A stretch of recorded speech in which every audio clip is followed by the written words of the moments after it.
Welcome to the MS-Perspektive podcast. Perspective with a K, as I'm German. I'm Nele Handwerker, MS patient, patient advocate and author. I'm bringing you interviews, inspiration and information about living with multiple sclerosis and show you ways how you can positively influence the disease and make the best out of your diagnosis. On ms-perspektive.com, you will find the show notes, 11 free tips as a PDF, and lots of other information. And now the show begins. This podcast is supported by Mid-Mission, a project of the nonprofit Hertie Foundation. Welcome to episode number 34, Inclusive Advocacy, Elevating Diverse Voices and Patient Engagement for MS Patients. Interview with Trishna Bharadia. Trishna Bharadia is a multi-award-winning patient engagement consultant, a health advocate, speaker, writer and content creator, and lives in Maidenhead in the United Kingdom. And now enjoy the interview. Hello Trishna, it's such a pleasure to have you on the show today, and a warm welcome to Maidenhead in the United Kingdom. Thank you. It's lovely to be here from a very windy and rainy UK at the moment. Yeah, okay. It was raining here in the morning as well. I don't know what's happening when the podcast goes live, but yeah, it was very rainy here. Before we start, Trishna, it would be lovely if you could introduce yourself to the audience so they know who is on the podcast with me today. My name is Trishna Bharadia. I'm based in the UK in Buckinghamshire, which is a beautiful county in the UK. I'm located right on the River Thames, which is lovely. I was diagnosed with multiple sclerosis back in 2008. So I've been diagnosed for 15 years now. I was diagnosed at the age of 28. So if you're good at maths, you can work out that I'm now in my mid-40s. And aside from being a patient advocate and a patient engagement consultant, which my MS has essentially led me into doing that full time, I love dancing. I do inclusive dance and Zumba. I used to play field hockey competitively to quite a high level. Eventually had to give up because of my MS, and then took up inclusive dance and Zumba instead. And I also love gardening. I try to garden. I'm not great with flowers and trees, but I like to try and grow my own vegetables. It's always a bit of a gamble every year as to what will work and what won't. But I do enjoy being outside in the garden. I find it very therapeutic and just very enjoyable, good for the soul. Sounds good. Thank you. And we will start with the patient engagements that you are doing. As a patient advocate, how do you define patient engagement and why is it crucial in the context of multiple sclerosis care and research? So I define patient engagement as basically it's a partnership between patients, so people living with a condition or who are affected by a condition, because within the patient voice, I also include patient organizations and also caregivers as well. And it's a partnership between them and all the other stakeholders that are involved in the healthcare, what we call the healthcare ecosystem. So that might be pharmaceutical companies, it might be digital health companies, it could be scientific publishers, academic institutions, clinicians, healthcare systems, you name it. So it's really about making sure that the patient voice is being heard at every single point within the healthcare ecosystem and also the medicine's development life cycle. Because for far too long, patients weren't being heard and their experiences, their voice wasn't being counted. And I think now, particularly as we move more towards a shared decision-making model, it becomes so important that the patient voice is embedded throughout that medicine's development life cycle, throughout the healthcare ecosystem, so that essentially products, services, and information, they're all being developed and delivered with the end user, so to speak, in mind. And that end person will always be the person who's affected by a condition. So someone who's living with the condition and or they're a caregiver or family member. So for me, it's really about making sure that things are relevant, appropriate, personalized and targeted. And that's where patient engagement, and like I said, getting that patient voice embedded really matters. Absolutely, yes. And it's such a good move towards really engaging patients and bringing them into the center of the care. But let's talk a little bit about the downsides. What are the challenges that MS patients might face when trying to engage in their healthcare journey, and how can these be overcome? I think one of the biggest challenges is people don't necessarily know where to start, particularly when they're newly diagnosed. So that initial sort of step to be able to become an informed patient, particularly nowadays when there is so much information out there and people may not necessarily know what can be trusted, which are the best sources to go to, how to filter the information, how do they know which information is pertinent to them. So I think that can be a challenge for people to essentially because to be an active partner in your healthcare, you really do need to be informed to some extent, because you need to be able to have conversations with your healthcare providers, so your doctors and nurses. So I think that first step to becoming informed is a challenge. It can also be a challenge sometimes to find the right support to be able to, because people shouldn't feel like they're doing this alone. And in order to be part of your healthcare decisions, having that right support, I think, can be very important and it can be very empowering. But knowing where to go to for that support can be a challenge, particularly, and I'm sure we'll probably come onto this, if you're from certain what we call sort of underserved or underrepresented communities. So for all the listeners out there, my heritage is South Asian. So my heritage is Indian, basically. And there are certain things that come with being a South Asian woman, being diagnosed with MS, that makes my experiences distinct from, say, a Caucasian woman being diagnosed with MS. And to be able to find the support that is personalized to your own experiences, sometimes that can be a challenge because sometimes the support might not actually be out there.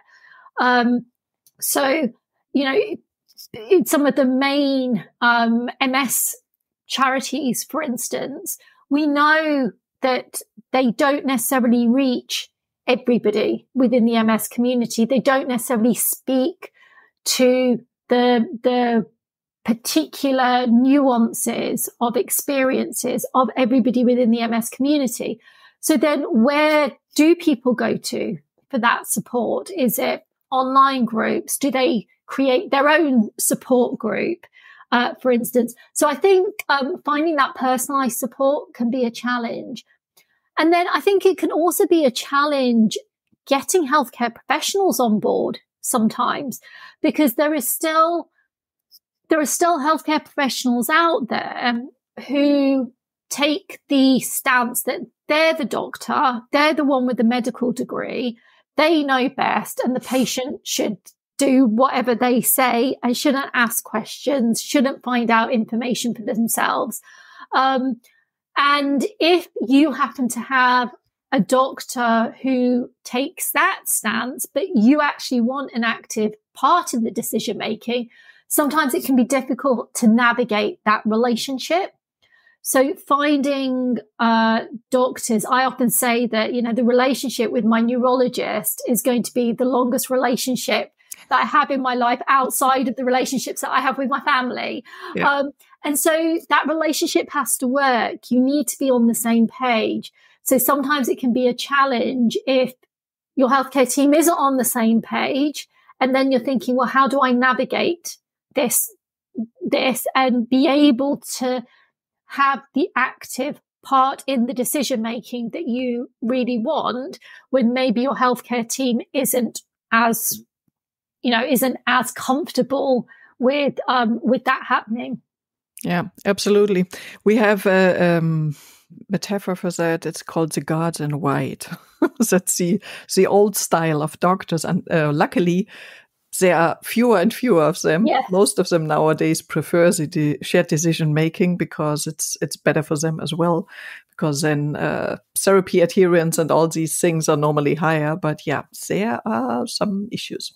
How do you encourage collaboration and dialogue between MS patients, the healthcare providers, and researchers? I think there's various ways to be able to encourage dialogue and collaboration.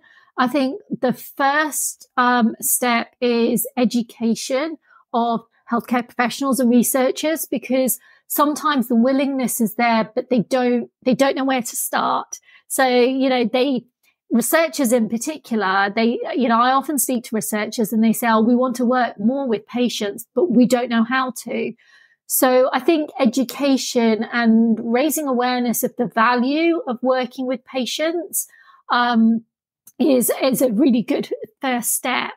And then on the patient side, again, education to be able to raise awareness of the different ways that patients can get involved with research, with patient organizations, working with industry if they want to work with industry. And, there's various initiatives out there which can help to do that. So some of the listeners might have heard of EUPATI, which is the European Patients Academy for Therapeutic Innovation. I think that's the acronym. And they provide essentially a very substantial and in-depth course on the medicines development life cycle. So the medicines research and development. And the aim of that is by the end of the course, people who've taken that course they'll have the knowledge to be able to better work with, for example, pharmaceutical companies, and be able to better collaborate with them because they have a better knowledge of the medicines development, and that process. There's also other courses or sort of training modules which are available that help patients to become advocates. So there's an organization called Health Union, which is open to all patients, whether you have MS or another condition, and they provide sort of workshops and online courses around things like using social media to amplify your voice, how to better collaborate with other patient advocates, things like that, which again helps patients, develops the skills that they might need in order to work with healthcare professionals and researchers and regulators, any of those other stakeholders within the healthcare ecosystem. Good. That's really nice. And of course, I will put the links to EUPATI and Health Unions, you said, right? Yes. To the show notes and to the blog article.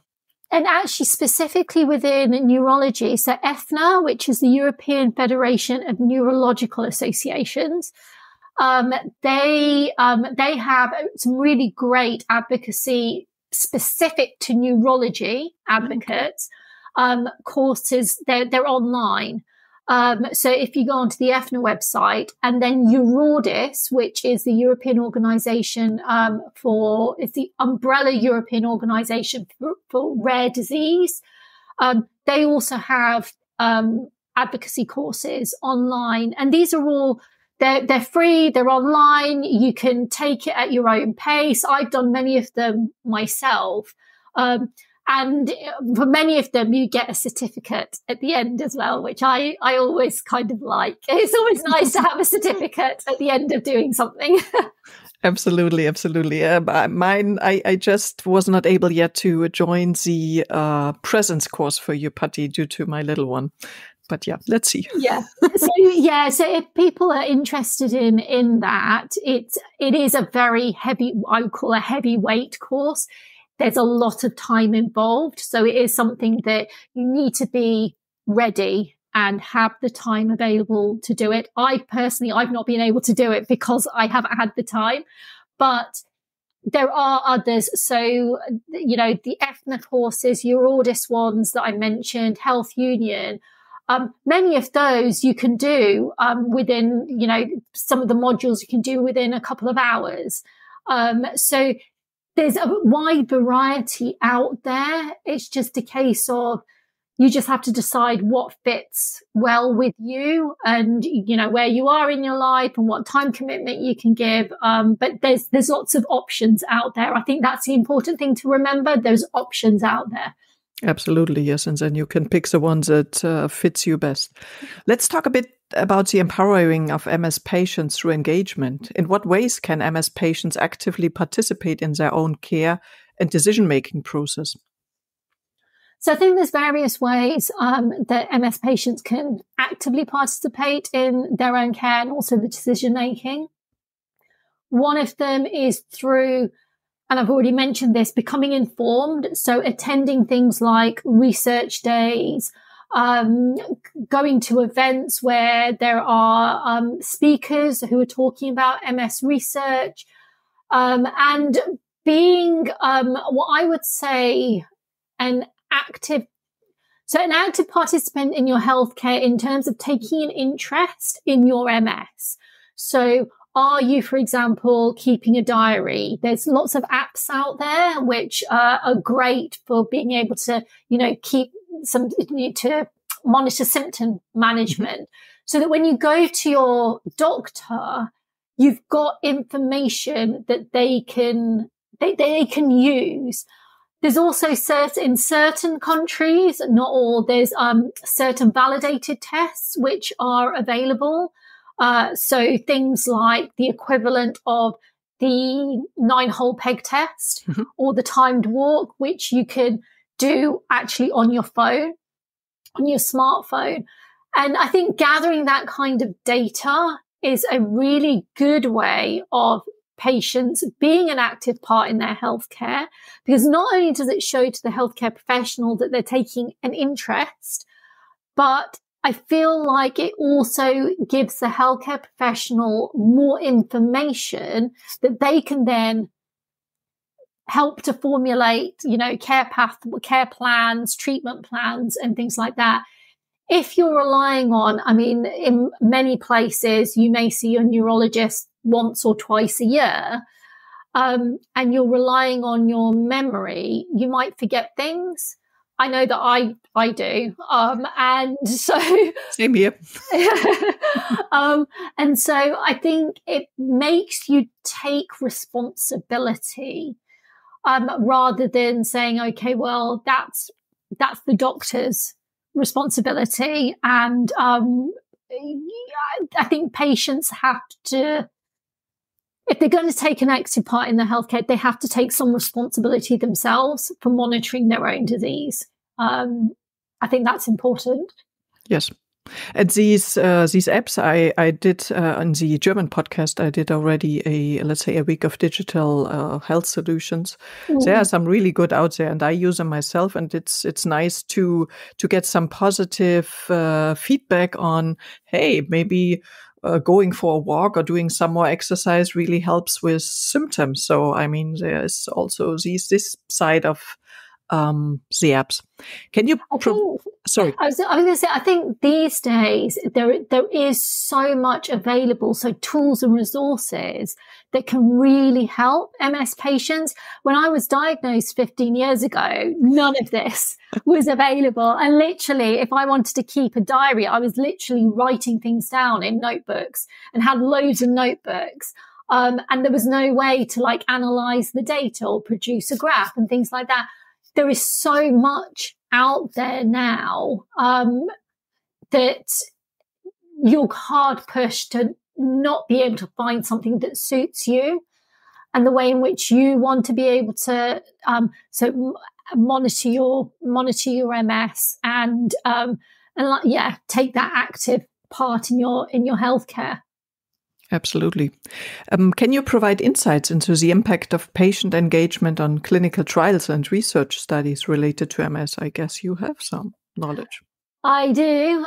So essentially, there is research out there that shows that clinical trials that have been designed as patient-centric, so designed with patients and for patients, and always have the patient in mind. They have faster recruitment, better retention rates. The medicines are more likely to launch. And the clinical trials can essentially be, because they have faster recruitment and better retention, the clinical trials are faster to complete. And so to me, it's a no-brainer. As you know, we need to be designing clinical trials with patients, because if we don't do that, then clinical trials can sometimes actually not even be relevant. They may be answering a research question that's not actually important to the MS community.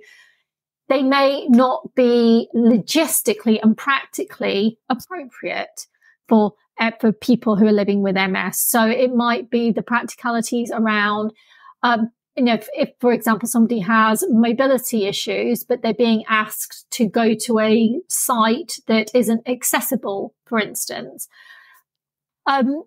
It's also about whatever's being developed.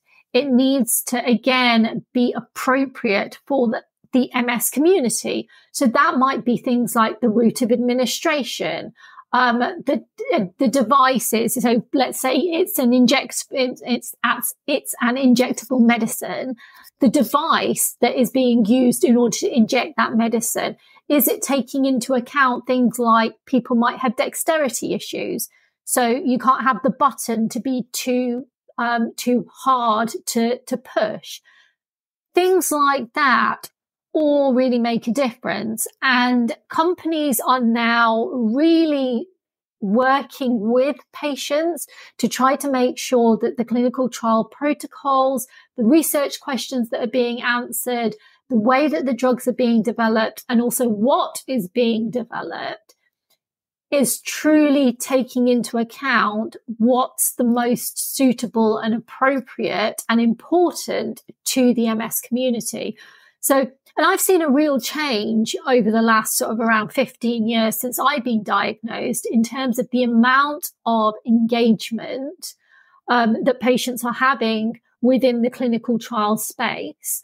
I wouldn't say that we're completely there yet, but we've definitely moved forward. And I think it's now having a real difference and a real impact on what is being developed for the MS community. Yeah, absolutely. Let's talk a bit about the advocacy and support for MS patient engagement. You already mentioned where people can get the education level so they can get into the system. But how do you advocate for improved access to information and education for MS patients so they can make informed decision about their care? I think improved access to information really, so that responsibility really lies currently with the healthcare professionals, the industry, so pharmaceutical companies and publishers, and also the patient organizations. Now, each stakeholder has a responsibility for different types of information. But I think the key is that the information needs to be transparent. It needs to be accessible, so in accessible formats. It needs to be understandable, because, that can be a big issue. I mean, the number of, how many people have, for example, opened up a patient information leaflet from a medication box and thought, I don't actually understand any of this. And it also needs to be freely available as well. And that's something which is really being particularly worked on within the medical publishing, the scientific publishing arena, with things like open access. So that means that we can find research which isn't being put behind a paywall, and also plain language summaries. So plain language summaries, for people who may not know, are summaries of technical documents. So that could be a technical document like an engineering document, or within the context of health, a manuscript from a journal, for instance, and it's put into lay language. So language which is easy to understand. It doesn't contain any kind of, medical scientific jargon, and it's suitable for patients and the public, basically.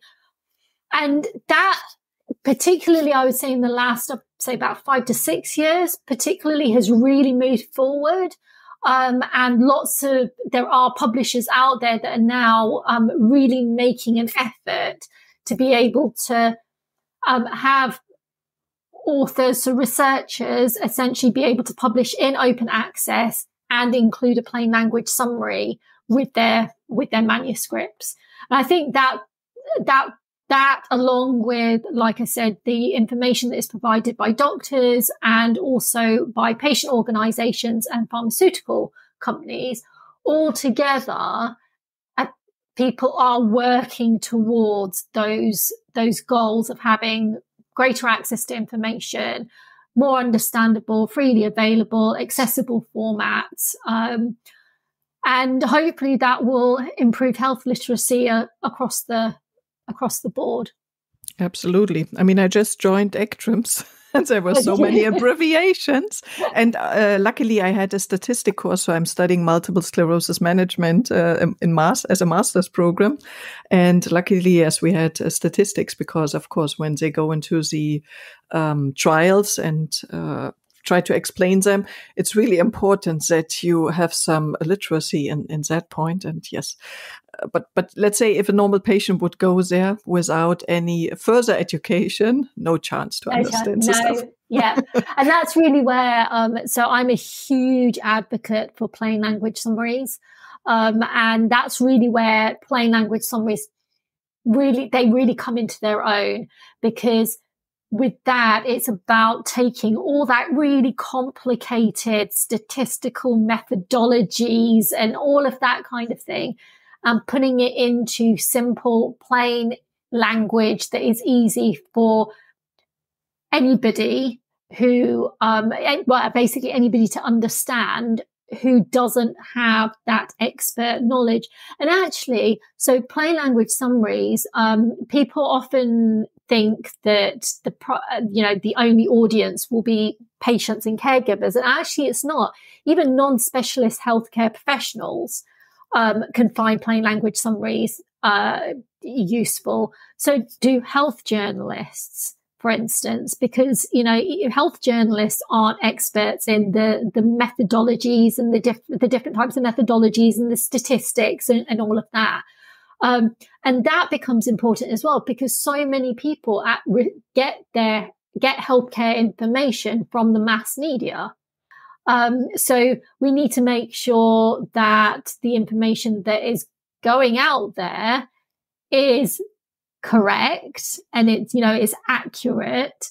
And that's why, one of the reasons why I'm a huge advocate of plain language summaries. We need more of them.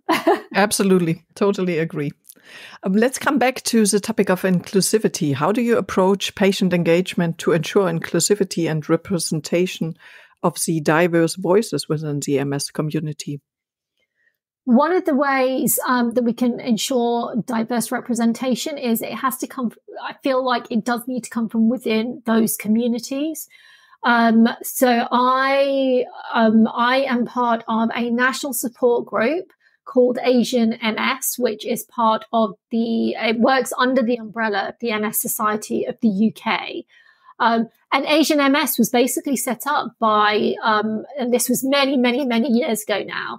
It was set up by two Asian people, who, when they met each other, they got a shock because they thought that they were the only Asian person who had MS. And suddenly it was like, oh, actually, no, there is more of us out there. And so I think being able to set up groups like that and be able to provide support from within the community, I think becomes very important. Primarily because you have to have an understanding of how to provide that support and where there may be cultural issues that need to be treated sensitively. And that can only really come from within. And I've seen this more and more, particularly with the advent of social media, because it becomes easier to connect to people and build communities. So, there's organizations out there for people with MS from the Black community, for instance, people with MS who are men, because we know that MS affects fewer men than it does women. So men are classed as an underrepresented group. Mm-hmm. We also know that the vast majority of people with MS tend to have relapsing MS and not progressive MS. So progressive MS is classed as an underrepresented group. And so again, being able to understand exactly what the needs and the requirements are comes from within the community itself. But then it's really important to then work with others from the MS community to be able to build the awareness of what some of these issues are and to work collaboratively so that, for instance, the MS societies and the various charities are able to develop the resources and the information and the support services that truly speak to all the diverse voices of the MS community. So, a lot of the charities and the patient groups now have equality, diversity, and inclusion policies and strategies, for instance. And within the UK, at least, the MS Society, I've been part of helping them to develop their EDI strategy. I'm part of an EDI reference group, which essentially is a group that helps the MS Society to continue to work with and embed the voices of underrepresented groups from within the MS community in the UK. So I think there are various ways. One of the things that is often said to me particularly when I talk about Asian MS is, well, everybody with MS is the same. We all have the same condition. So why is it that, this group needs a separate support system and this one needs a separate one? And I always say to them, it's because your experiences of living with a condition they're not isolated. They're influenced by other things within your life. So who you are, what makes up the person that you are. So, a woman with MS is going to have slightly or it could either be slightly or very different experiences to a man who has MS. And in just the same way, an Asian person with MS might have different experiences to a non-Asian person with MS.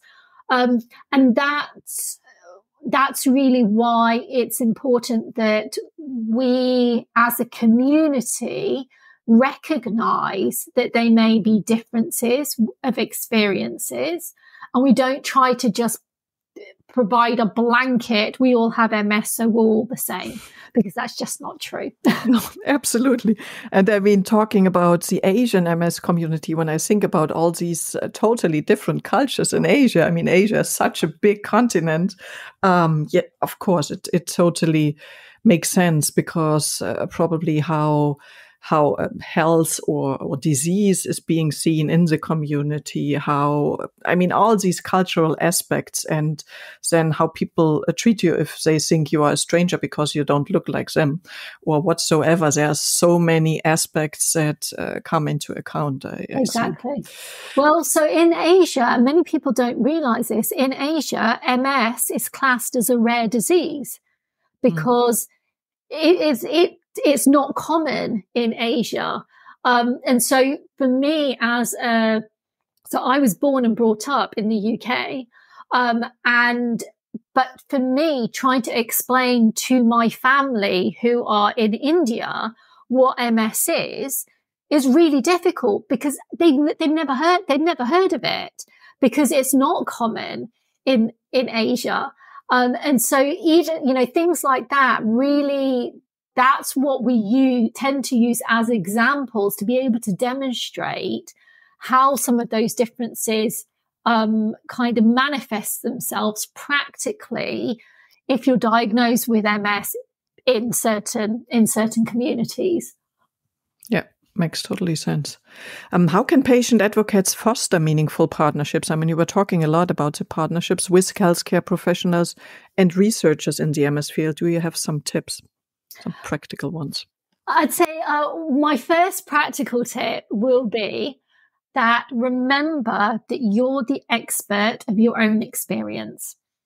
And so it can be daunting being sat in a room full of, neurologists, researchers who may all be talking in a language that you don't understand because it's, very scientific, very medical, but you are an expert in your own experience. So at the very basic level, you're an expert in your own right. And that, I think, is very, very important for people to remember, because that then enables people to have the confidence to have a voice. I think working with others. So I'm very fortunate to have a very lovely set of patient advocate friends who, we support each other, we learn from each other. I think that's a really good way of, again, building up skills, confidence, but also just feeling like you're not alone as well. And also, and I've already mentioned this before, there is lots of support out there. And lots of information. There's training courses and, tools and resources to help people to become advocates, and to be able to help them to work with researchers and healthcare professionals. And so I would say just find what works for you. I think the other thing is that so there are people out there like myself and many others in the MS community who I'm sure you've probably interviewed for these podcasts, who have really sort of made it their life. But it doesn't have to be that. And advocacy and engagement is basically what you want to make it. So it might be you want to advocate for yourself and, have a more active part in your own healthcare. And that in itself is advocacy. But you may want to go a step further and be advocating for the wider community, which might involve more time. It might involve working with other stakeholders or other groups. One thing that I would say is when you stop enjoying what you're doing, that's when you need to sit back and you need to think, well, why am I doing this? Because you need to be enjoying it. Because then that's really where the passion comes through. And if you're enjoying what you're doing, you will give it 110%.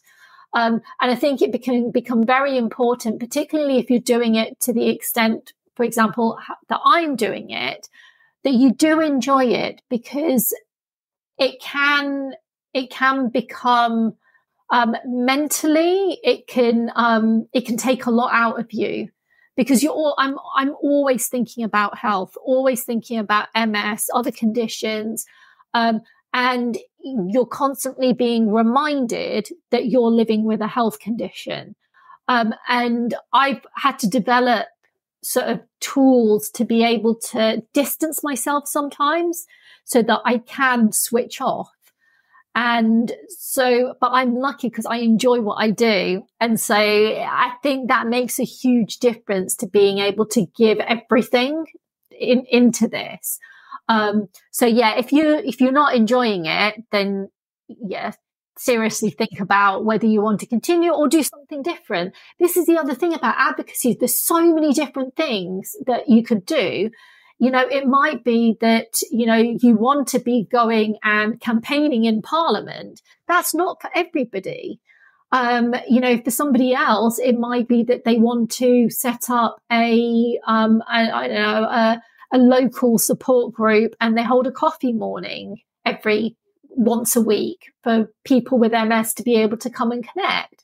So just remember that you have to make it work for you as well, because it's your time and it's your energy. And so you need to enjoy what you're doing.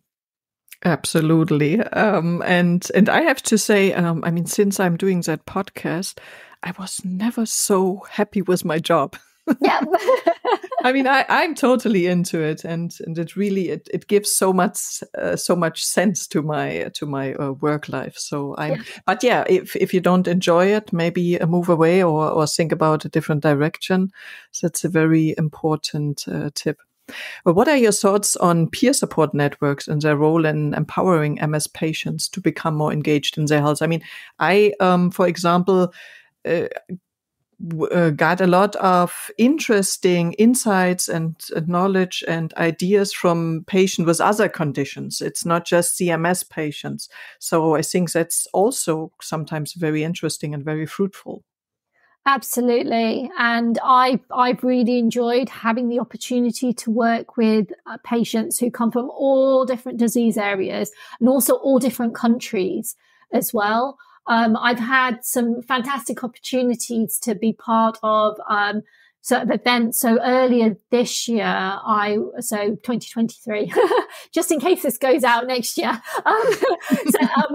Earlier in 2023, I had the good fortune of being part of a global patient summit. It was organized by the pharmaceutical company Boehringer Ingelheim. Mm-hmm. And it was a global summit where there was patients from all different disease areas, and there was hubs in Singapore, in Vienna, and in Miami. So it was truly global in nature. So we had people from all across Asia, Australasia, Europe, the Americas, you name it. And I learned so much. Not just about what the challenges are for people from different condition areas and different geographic regions, but also how are they addressing those challenges, and what things can we take in our own situation, so our own patient community and within MS and within our own geographic region. What can we learn from them and implement that will then make things better for our own patient communities? So I've really enjoyed that. And I feel like, so one of the great things about peer-to-peer support is that people just get it. They just understand. And actually, even so, not just within advocacy, personally as well, some of my closest friends, in fact, most of my closest friends now are people who I've met through my advocacy. And they're people who are living with long-term conditions, whether it's MS or another condition.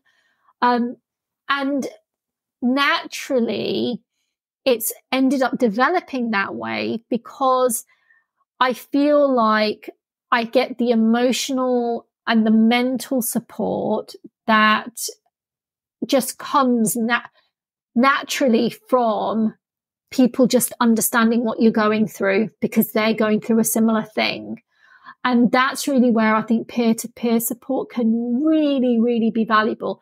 Don't get me wrong. I also don't believe that just because, let's say, I have MS, you have MS, we're automatically going to get along. That's not the way it works. And so, no. There are plenty of people out there with MS who I wouldn't be friends with just because they have MS, because actually we don't get on other levels. However, it has become one facet of who I get along with, because they understand, and they understand what you're going through, and they understand things like, if, for example, I have to, we've arranged to have a call and I have to drop out at the last minute because my fatigue has kicked in, or I'm not feeling well, or, I say, can we meet up close to my home this time because I'm not able to travel now. I have bladder issues with my MS, so I'm always thinking about what are the toilets like at places that I go to, and these are things which, with my friends who also live with health conditions, they're things that they also think about, and so I don't have to constantly explain myself. So yeah, I think that has definitely become more important in terms of the peer-to-peer support that I have. And I would say that I would now class my peers more as other people living with health conditions than, for example, people who are my own age, for instance, or people who live in my local area, for instance. Yep. Yeah. Totally understand. And I have a very good friend who has MS, and I probably wouldn't have met her. I mean, yeah. And we interchange not audio messages more or less every day, and she became such a close friend. Yes, can be so lovely.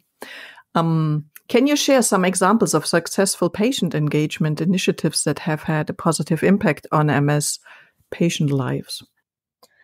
So one of the initiatives that I've been part of for quite a while now is a project called MS in the 21st Century. And it's essentially a group of MS healthcare professionals and people living with MS. And it's a global initiative. And essentially we come together to try to help improve communication between people affected by MS and healthcare professionals.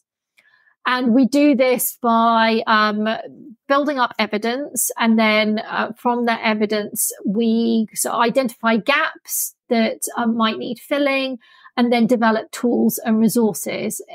So that could be, some of the resources have been things like an MS a shared priorities document that you can take with you to your appointment, for instance. So that's been a really good project to be a part of. There's other things. So I worked with one pharmaceutical company, so Roche, on an MS analogy. So it was about how do we explain MS in a way that is easier to understand. So it's called the mechanics of MS. And we produced some videos and some like posters and things like that. And I think those kinds of initiatives are really helpful because it helps the MS community to be able to better understand their MS. And also helps in those conversations with your healthcare professionals. And I think that that's really important for the MS community to be able to continue to have that improved dialogue. Other things that I've been a part of, again, which have been really great. So I've been part of various disease awareness campaigns. There was a really nice campaign that was done, this was UK based, by Novartis, which was called More to Us.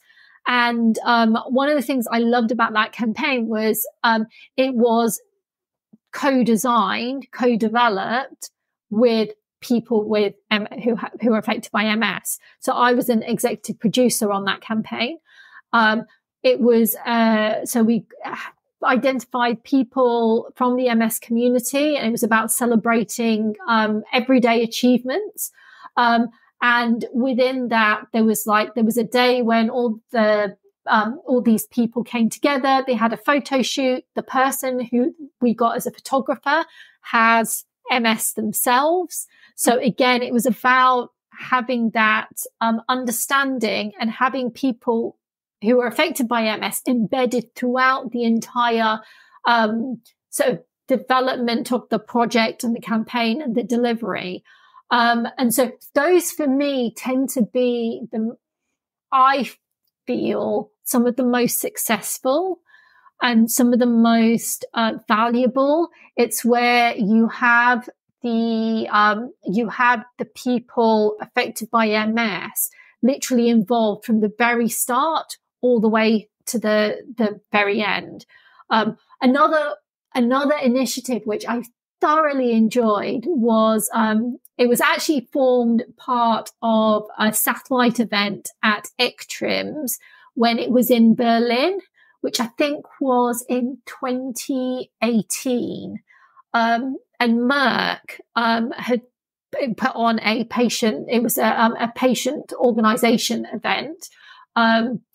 No, it wasn't Berlin, it was Stockholm. I'm losing track of where Stockholm 2019. I think it was Stockholm 2019 because it was just before the pandemic started.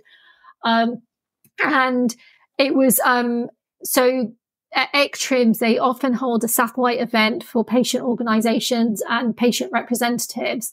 And for the first time, they actually involved essentially, so I was part of the project team, somewhat an advocate in the entire design of the event. So I was involved in everything from setting the event agenda to the logistics to delivery. So I was hosting on the night, I was on stage, delivery of the post-event, things like the show reel and the reports and things like that. And doing something like that made such a difference. It made such a difference having someone from the community involved, because I thought of things that they would never have, they never thought of in before. So things like on the invitation, we included a question saying, will you be using a mobility aid or a wheelchair when you come? And I remember having a conversation with the project lead from the pharmaceutical company.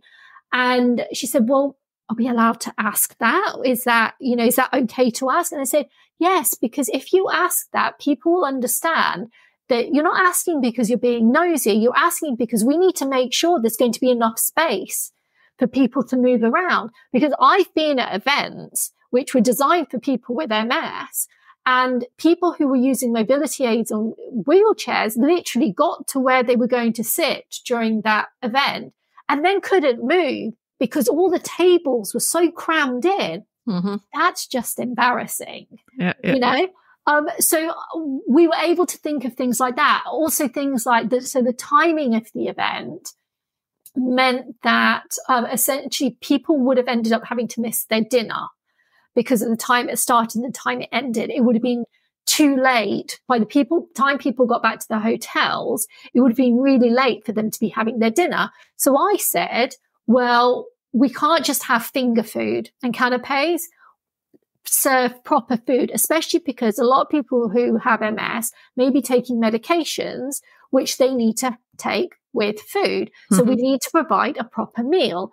And again, these were things which I thought about because I know what it's like. And so to be an embedded part of that really made a difference to the way that the event was also perceived and accepted by and viewed by the MS community, because it really came across that thought had gone into it. And that is something that I find with a lot of the projects that I'm involved in, whereby there has been people with the condition, whether it's MS or another condition, where they've been involved right from the very beginning and all the way throughout. It becomes very obvious to the community that thought has gone into it. Yeah, absolutely. And unfortunately in Milan, I mean, the conference hall was so huge and there were so many rooms. When people with motoric disabilities joined, more or less no chance to go from one presentation to the other because it was such a huge building. I mean, of course, the conference itself is not directed to patients. And there was a special patient community day, so I guess it was better there. I was already flying home that day. But I thought about, wow, you can't do that. I mean, such a huge exhibition area. Yeah. But so the nice thing about the patient community day, although the timing wasn't ideal, was that they did provide online access. So I dialed in online. I'd actually had my COVID jab that day. So I was lying on the sofa wrapped up in a blanket and dialed in. But having those options available, and again, making sure that the patient is always kept in mind. The person with MS is always, they're always first and foremost in mind, particularly for events that are specifically aimed at the patients, is so important. Because otherwise it just becomes irrelevant and inappropriate and frustrating. Exactly. And people then won't engage again. So we need to make sure that the experience is a good one. Yeah. So before we come to the end, let's talk a little bit about the caregivers and family members. What are the potential benefits of involving these two groups, the caregivers and the family members, in patient engagement initiatives for MS patients? I think one of the main advantages or benefits is again, it's about becoming informed. So my main caregivers, my primary caregivers, are my mum and dad. And I know that through their involvement in a lot of the advocacy things that I've been doing, they've become more informed, and it's meant that they've been able to have better conversations with my doctors. And it enables them to also better understand the condition, because you know what, at the end of the day, 364 days of the year, they're the ones who are having to deal with anything which might come up with my MS. I see my neurologist once a year, and that appointment is maybe about 20 minutes, if that. And so actually it's the people who you're close to in your life who are the ones who are on a day-to-day basis needing to understand, how does MS affect you? What are the things to look out for? How to, understand, treatments and care plans. They can help with things like sticking to a treatment and care plan. Mm-hmm. Often caregivers and family members can notice things about your MS that you may not have noticed. And also it's about being able to provide the mental and emotional support. And in order to do that, it's important that they understand how the MS is affecting you and better understand just generally what MS is. Also, often, they may be the ones who have to advocate on your behalf. Or, it might be that, for example, if you need services or adaptations to be done at home, or you need to access certain services, they may be the ones that are helping you to fill out those forms, apply for, certain things, etc. So it's really important that they also understand.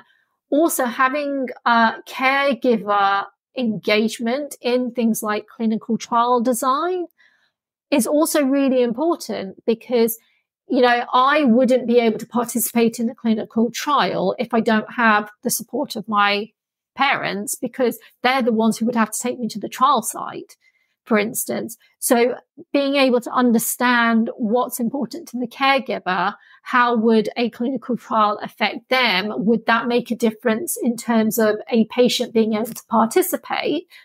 That also becomes important as well. So I think the various stakeholders, like healthcare professionals, like pharmaceutical companies, medical device companies, digital health companies, etc., it's just as important for them to understand the caregiver experience as it is that they understand the patient experience as well. Yeah, Absolutely. So we have come already quite a bit in patient engagement, but what do you see as a future of patient engagement in the MS field, and what areas still need further improvement? The future for me is about what I was speaking about previously. It's about really embedding the patient voice from the very beginning all the way through to the very end of any project, any initiative. And then also making sure that we have that diverse representation so that the whole MS community feels like they're truly being heard and that they can see themselves in a project, in the information, in the support, in the services that are being provided.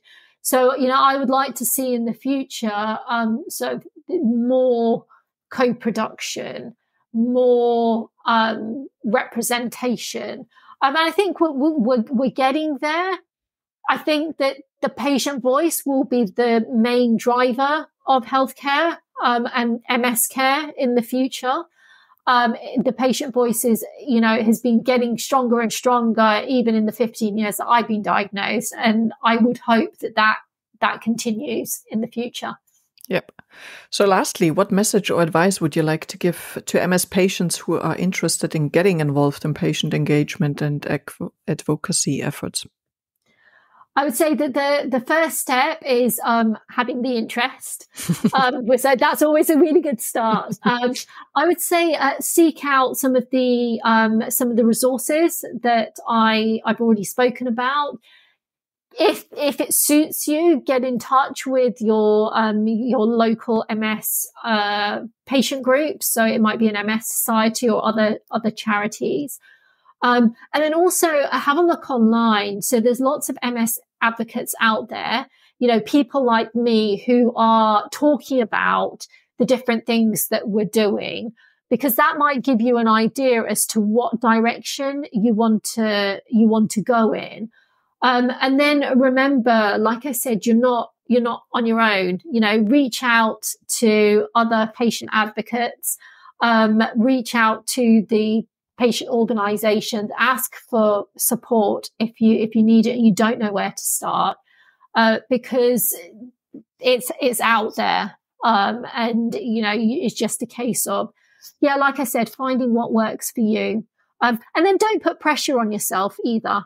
I think that's really important. Don't put pressure on yourself. That's a good one. Yes. Trishna, thank you very much for all that provided insight. How and where can interested people find you online? I am on all the major social media channels. So I'm on LinkedIn, Instagram, Facebook, and Twitter, which we now have to call X. And I'm very easy to find in that. I think there is only one Trishna Bharadia in the world, apparently. That's good. Yes. So if you just type my name into any of those social medias, whatever floats your boat. Oh, I'm on YouTube as well. Just type my name into any of those social medias channels, and you'll be able to find me. On Facebook, I have a page, so you'll need to find my page, which is again, like I said, it's quite easy to find. And I will put all of them in the show notes and, of course, in the blog article that comes with the podcast episode.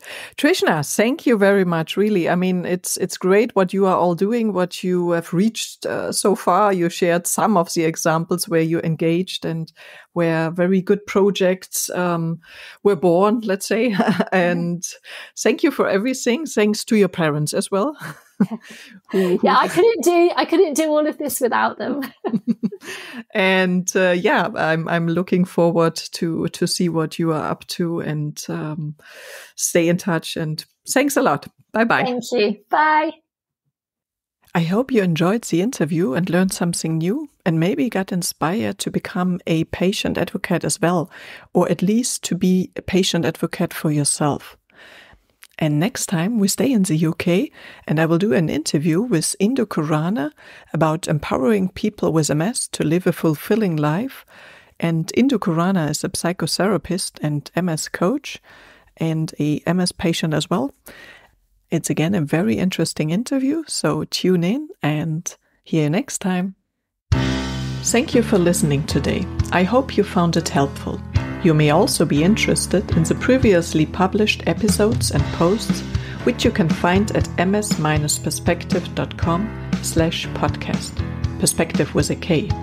You can also get a free PDF with 11 tips for your positive impact on MS at ms-perspektive.com/newsletter. If you'd like to get in touch, you can reach me at nele@ms-perspektive.com or on social media. See you next time.